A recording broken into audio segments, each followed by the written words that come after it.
I lost my job too. Man, you are one pathetic loser. No offense. No, none taken.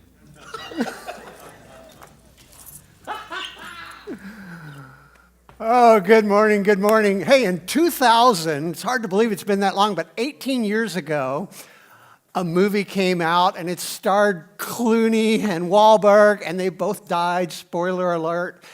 And it was called A Perfect Storm, and I thank them for their movie sacrifice because it gave us the perfect cliche to use when two things affect anything even slightly, right? And I'm going to do that, and I hate when people say it's a perfect storm, and I'm going to do that this morning, and maybe I'll even throw in literally a perfect storm. It's like, no, it was not. But I have to say that because when we talk about this thing called offense, this national pastime that we have of being offended, it's our sport now, I believe, but I feel like, and I've been thinking about this, like, why does it feel so all-encompassing? And I believe it is a perfect storm of numerous things coming together. And this is my theory, my Don Record theory. I just wanted to lay on you. And I think it starts with this. Let me go all the way back to the book of Ecclesiastes, which is sort of this book of wisdom. And you should read the Bible because it's interesting, like how things that were written 5,000 years ago can still be true. Check this out. It says, "Don't eavesdrop on others, because you may hear your servant curse you. For you know how often you yourself have cursed others." Now, you might be thinking, well, I don't have servants. Yes, but we could say this like, don't eavesdrop on your employees, right? Or don't eavesdrop on your kids. Or don't eavesdrop on anyone because you know how badly you talk about them. I remember in 1994, I had just done several stupid things. I quit my job, signed a mortgage right before I quit my job because you couldn't get a mortgage without a job. So I waited till I had the mortgage, brand new house, quit my job, and hired my best friend all within a month. None of those things are a good idea except buying the house. Still have the house, nothing else worked. But I was excited because I had heard that when you started a company, you were your own boss. Unfortunately, I actually was a subcontractor for my old boss, so I still had my boss, and I hated my boss. And so I remember it was 94, and I remember it clearly because my friend and I were sitting there in my new crappy office, and we called my old boss, and very polite thing, asked him to come to a meeting about some difficulties we were having on the project. It was a construction company. And after I hung up, we proceeded, as only two best friends who've known each other for a long time could do, to just ream him. I still remember what we said. We talked about his wife. We talked about his bald head and his Boston accent. We talked about his BMW. We laughed. We just made fun of this guy. And then I heard the most frightening sound I've ever heard. It was, beep, your message has been ended. And I had not hung up the phone. It was on speakerphone. True story. And so I have this giant thing out there. I remember going, oh my God. So we're like, well, maybe he won't listen to it. And then we're trying to recount, which is weird because I don't remember anything from 1994, but I remember that conversation still. And he never mentioned it. Can you imagine? That was kind of hanging over our head. Now, less than a year later, they did file bankruptcy and stick me with $100,000 in unpaid invoices. So possibly he remembered it. I don't know. I think he won that one, actually. But here's the thing I was thinking, I still remember that conversation and wondering if he heard what I said, horrible things I said about him. But what I didn't realize at the time is that it wasn't in my pocket then. I had a giant flip phone. Remember those giant Verizon flip phones? But in 94, I couldn't imagine that in the future, it would be very, very, very easy to learn the bad things that everyone said about you. I had no idea at the time, that was an amazing feat of stupidity and technology that my boss overheard me probably saying horrible things about him. But now, you and we can eavesdrop on anyone, right? Thanks to social media and thanks to media, quoting social media, you and I, if someone were to say something bad about us, someone would tweet it, or someone would Facebook it, or someone would Instagram. We would find out, right? We literally live in an age where if you're going to be insulted by someone, it's probably going to show up. We can hear everyone. Now, that would be bad enough. I think that's part of why we have such a culture of being offended, because there was a time when you only got offended at things people said directly to you, or something you experienced, or maybe a friend or a relative would tell you. Those are helpful people, aren't they? Like, you just got to know what they said about you. Oh, no, I don't. Like, in fact, I love that I'm not on social media, and I still have people that will screenshot stuff and, like, text them or email to me, like, you should probably see this. Did you ever think I didn't want to see that? But it's interesting, like, there was a time when that was but now we can eavesdrop on everyone. So this verse from Ecclesiastes that said, hey, be careful about listening in on people, because you might hear something bad about yourself because you know how bad you talk about others when we think they're not listening. So that's part of it. Now, fortunately, you and I are not that important, right? So we probably wouldn't have that many people offending us. But we have a new innovation, and I think these two things go together. It's a couple factors. We've sort of divided everyone into teams or groups, so we have ability now to be offended not only about what people say actually about us, or maybe our family or our mama. I'm from the South, so that's what I would think of, but or our NASCAR team. But we have the ability to be offended as a group, right? So all of us are in multiple groups, and if you don't have a group, one will be assigned to you. I just found out I'm a cisgender, white, heterosexual male. I didn't know that. I thought I was a redneck. Like, now I know I'm part of the patriarchy, obviously, as well. And I didn't know that. But you will be assigned a group if you don't have one. And so we have the ability now to be offended for lots of reasons, right? So we can hear these things, we can see these things, they show up in our pocket, on our phone, and then we have the ability to be offended for every group that we're possibly in, and you're in multiple groups. So I think together, that with just Kanye probably makes everybody offended about something, right? I heard Tim Allen say, he said Kanye was the human hot potato. Every group's going, no, you take him, I don't want you take, and now you're offended at that. But I think, like, all of these things together, maybe minus Kanye, that's just offensive, but all these things together make it very, very easy to be offended. Very, very easy to find a reason to take offense. Very, very easy to go, oh, someone was rude to me, or rude to my group, or rude to the team that I'm on. And we could divide this room up very easily, and I won't do it this morning. I mean, we could literally just start picking out divisions, and we could offend each other really easy. And here's sort of the thing I hate to say to you, but I said it last week, and I think it's true. Some of you are actually becoming addicted to being offended. And I know that sounds sort of weird, and like, how could that be? Because being offended sucks. Like, nobody wants to be offended. But it's kind of like I said last week, and then I realized I sounded like an addict. Like, you didn't like your first, which probably am, you didn't like your first cup of coffee, or your first cigarette, or your first glass of whiskey, but you can grow very dependent on all of those things. And so it's the same thing with offense.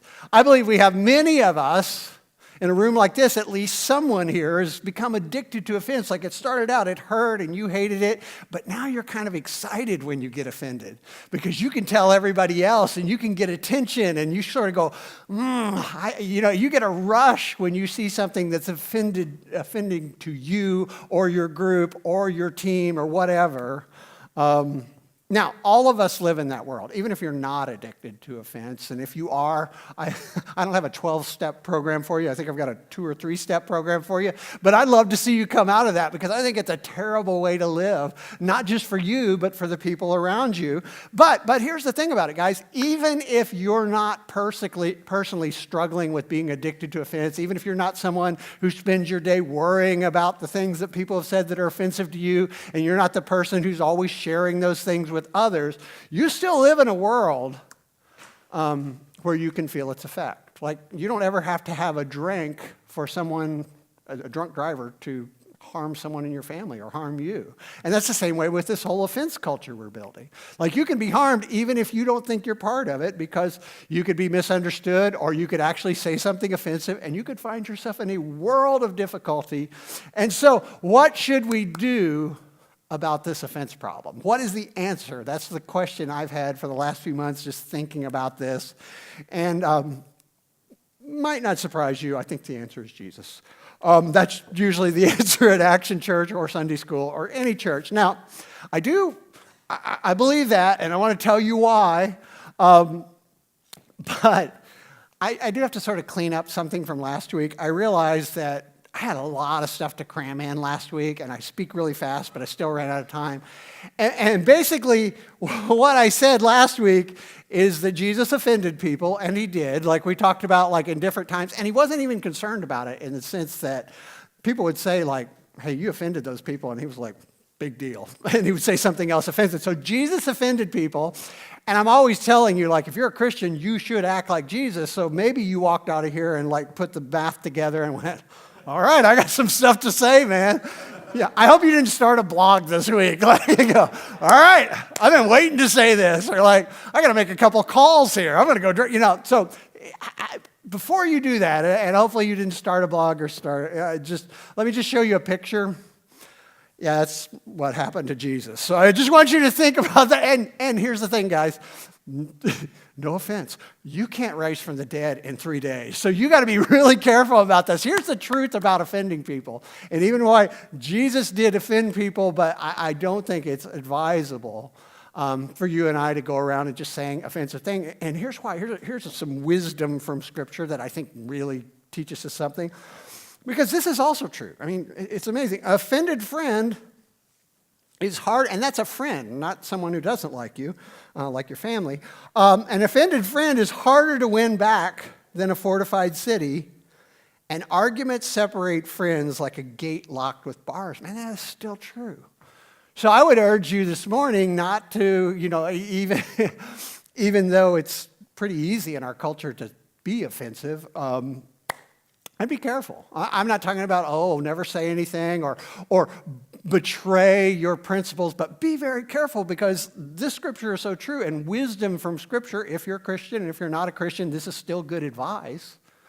But wisdom from the past would say, hey, there's nothing harder to patch back together than offended friend, and that's a friend. I mean, this is just wisdom here, so I would urge you, probably as Christians, we can't be the least offensive people on the planet, because just the thing that we believe, that Jesus is Lord and that he rose from, that's offensive to many people. But I think we should, in anything we have, our opinions probably be some of the most careful people on the planet. Now, here's what we said last week. And here's what I want us to think about this morning as we go through this idea. And I think this is also pretty remarkable, because it breaks down this idea of being offended in a different way than you and I probably think about it, or at least I've thought about it in the past. You sort of feel kind of righteous when you're offended, don't you? Like, someone offended me and I am wronged and I am the victim, and can't wait to tell people, because, man, I am in the right here for... But this says something different. It says hatred stirs up strife, and love... I wanted it to say ignores all offenses. That would be better. Like, at least I go, well, I'm just ignoring you. I'm a good person. No, it doesn't. It says it covers up offenses. So love, if we love people, we actually actively try to smooth over offenses. Now, I want to tell you a story this morning, and keep that thought in mind, because I think Jesus demonstrated this in a way that is super helpful for us today. That's why I would say that even though we might not want to follow Jesus in offending powerful people, because it didn't turn out too well for him, at least the first life, there's a story in the first chapter of John that I think will help us a lot, because it's like one of those great moments in the story of Jesus that I wish there was more about it, but just the little that we have is so interesting and so sort of like captures who Jesus was. And it starts like this.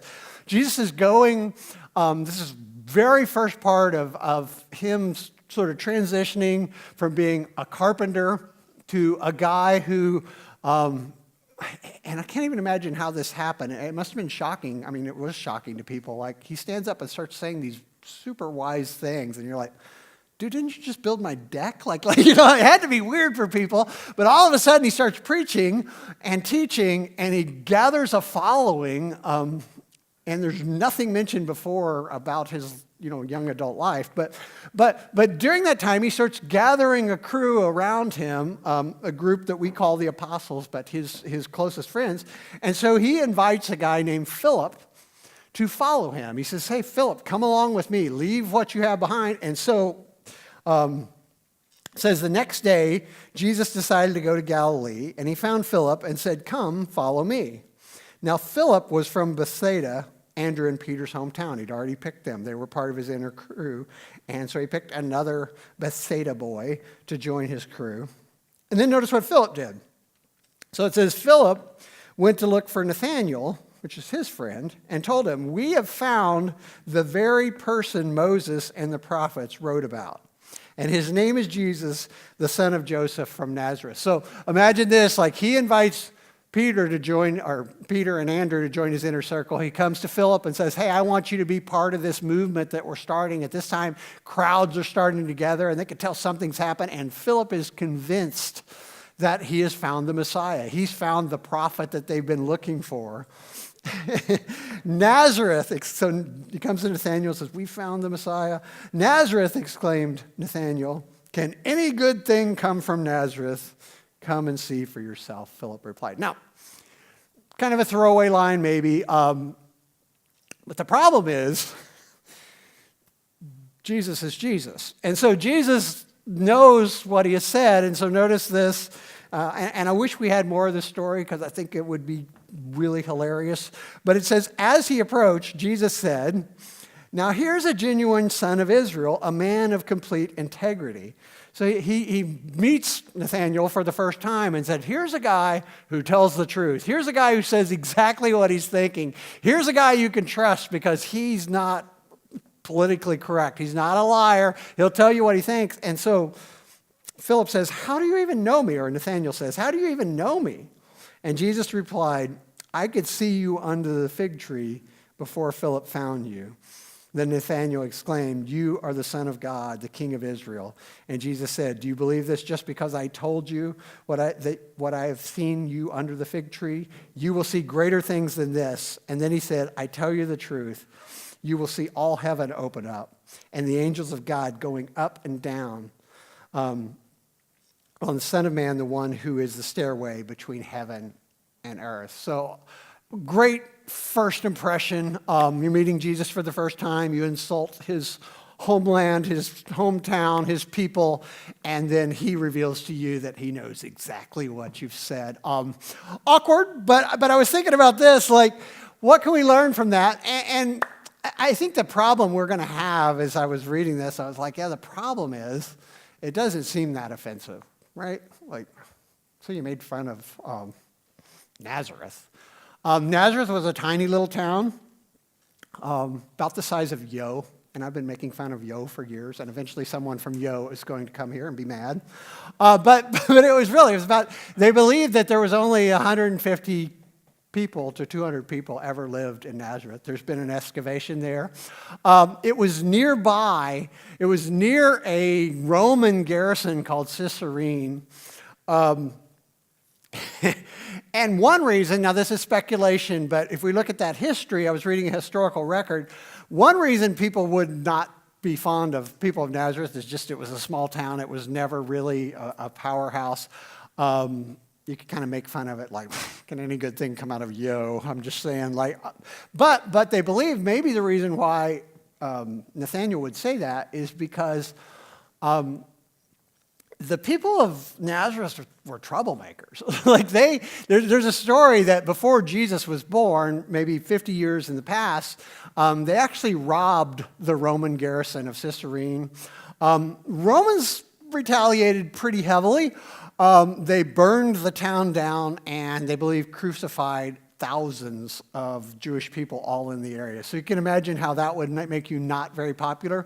And, I mean, this is speculation, but the historian I was reading say maybe because Jesus' dad, earthly father, Joseph and Mary moved back from Egypt. They might have moved to Galilee. We know he was a carpenter, and then to Nazareth because there was a lot of rebuilding because the Romans, we know, destroyed that town in the past. So it could be that they were known as troublemakers.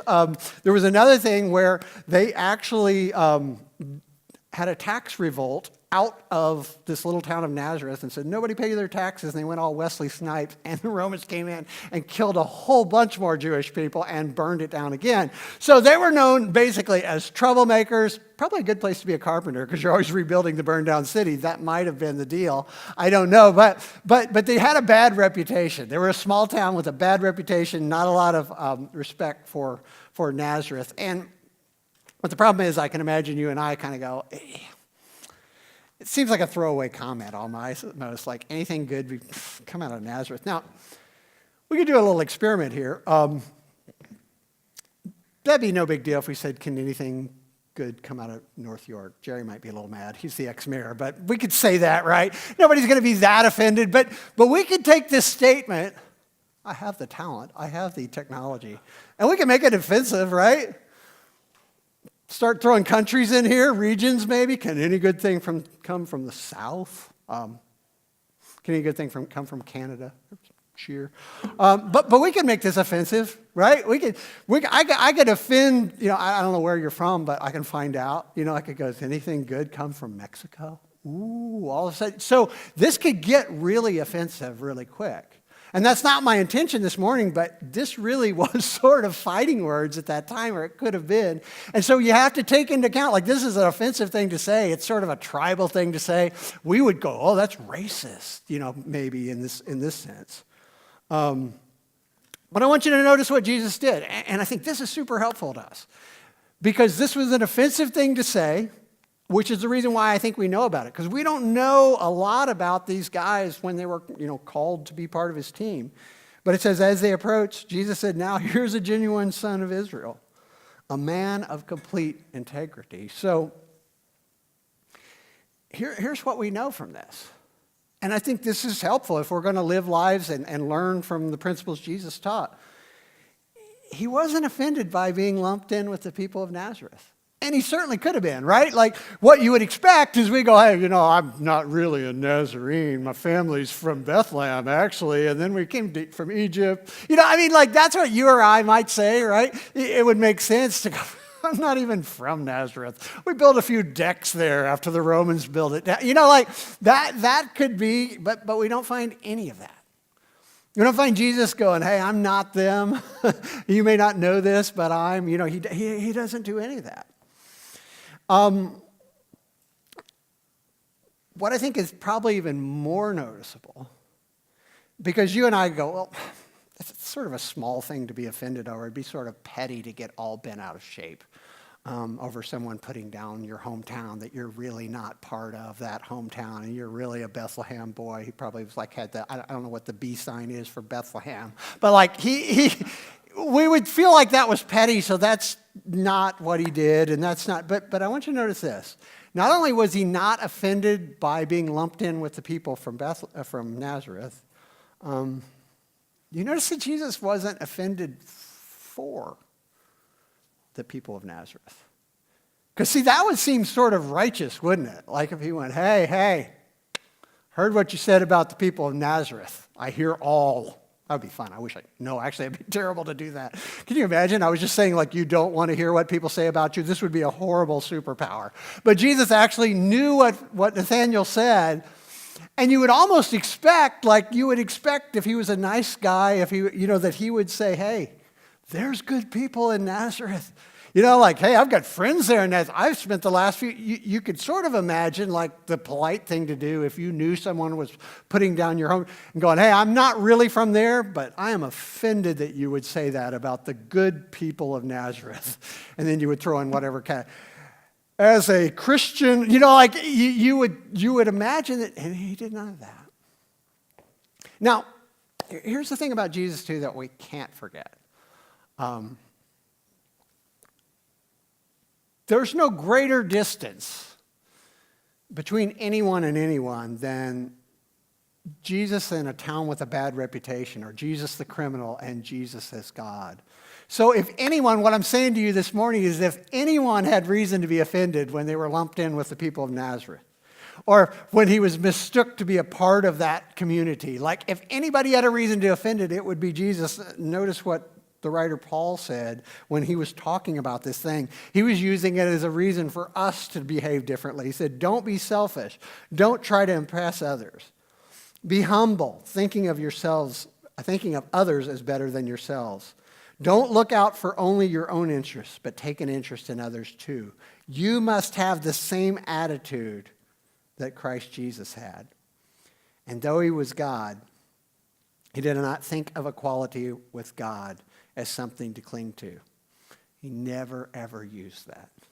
Instead, he gave up his divine privileges, and he took the humble position of a slave, and he was born as a human being. And when he appeared in human form, he humbled himself in obedience to God, and he died a criminal's death on the cross. See, the sad truth about why you and I struggle with this, why we get offended, is because it hurts our pride, doesn't it? When we're lumped in with a group that we don't belong with, when someone says something about your group and you go, that's not even me, I've never done that, I'm not like that, that's offensive. It hurts our pride because we're lumped in with people that we feel like, if we were honest, and we rarely are with ourselves, that we're better than them. Don't lump us into that group. Or maybe the opposite is true and we go, yeah, we are better than those people. And we will sweep in and we'll stand up for them and we'll be offended for them. And it feels sort of righteous to do that. And we get a lot of mileage out of being offended for others or being offended to be lumped into a group that we're nothing like. In both of these things, we find Jesus, who had more reason to do this than anyone on the planet. We don't find, he didn't do anything. In fact, he invited Nathanael to be part of his inner circle. And you know what he said to him? Wait and see. Wait and see. You're going to see amazing things if you join me. Never, never, never let offense break that future relationship. So I want the band to come back up here.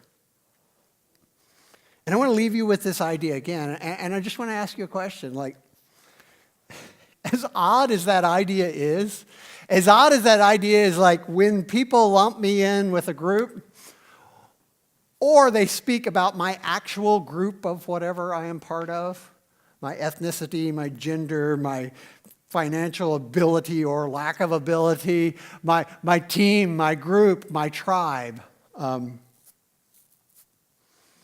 It feels sort of righteous when we go, I'm going to be offended for all those other people. Jesus never did that. It feels sort of righteous to go, I'm not like that. You can't put me in that group. I'm offended by that. Jesus never did that. And I was wondering, I was thinking about that, like, Nathanael didn't just become his friend. Nathanael became someone we find later going all over the world going, that guy's the Christ. He didn't say he was, I've changed my mind about those people of Nazareth. There is something good coming. We don't find that. We find him traveling all over going, he is God. So hatred stirs up strife. Hatred gets offended. Hatred gets offended for other or gets offended for yourself. And when we think about the dirty little secret of you and I, we get offended because our pride is hurt one way or another. Or we think we're so good that we should stand up for others and we feel righteous about it. Jesus didn't. It says love. It covers all offenses. So I want to leave you with this one thought. This one idea. Well, and we talk about a lot like being like Jesus. And we imagine that as preaching or healing or but what if we were like that? What if we were unoffendable? What if we welcomed people into our circle that maybe who had said offensive things about us or had offended us with their rudeness or didn't think much about our group, who sort of put down our group or put down our tribe or put down our team, and we just sort of said, welcome. I'm glad you were honest. Stick around and check it out and see if your mind has been changed. I want to pray with you, and I want you to just think about how life could be if we used our love. We chose love to cover all offenses. Dear God, we're a broken people, and we are easily offended people. And God, it doesn't help that we're all part of teams and all part of tribes, and that's just a natural part of life, especially now and especially here. But God, we're so grateful for this example. We're so grateful for this idea of being unoffendable. God, we're so grateful for the example of Jesus. God, I pray for every person here. I don't think it's a mistake that they're here this morning. God, I know it's a difficult thing to not be offended or not to be offended for others and not to jump in and white horse. But God, I just pray you would bring this story of Nathanael to their memory this week, and that we begin to live this out because we love you and because we love people. God, help us to take action this morning. In your name we pray. Amen.